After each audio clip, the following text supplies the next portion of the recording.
తిరుపతి జిల్లా చంద్రగిరి మండలం భీమవరం ఎల్లంపల్లి గ్రామాలలో 3 రోజులుగా గజరాజులు తిష్ట వేశారు. 16 ఏనుగుల గుంపు పంట పొలాలపై పడి బీభత్సం సృష్టిస్తోంది.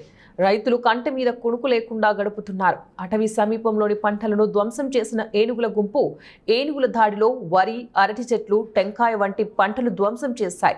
రైతు మునికృష్ణయ్య యాదవ్ 5 ఎకరాల్లో సాగు చేసిన వరి పంటను ఏనుగులు పూర్తిగా ధ్వంసం చేశాయి. 2 లక్షల అప్పు తెచ్చి పంట వేశానని చేతికొచ్చే సమయంలో గజరాజులు నాశనం చేశాయని కన్నీరు మున్నీరుగా విలపిస్తున్నాడు రైతు.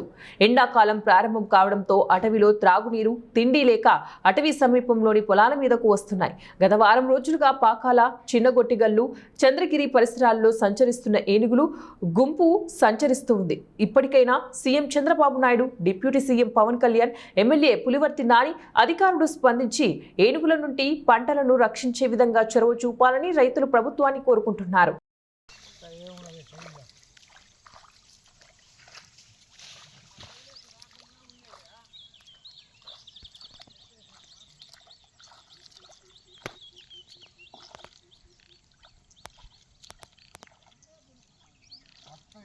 మొత్తం అయిపోతుంది మొత్తం అయిపోతుంది ఏం లేదు.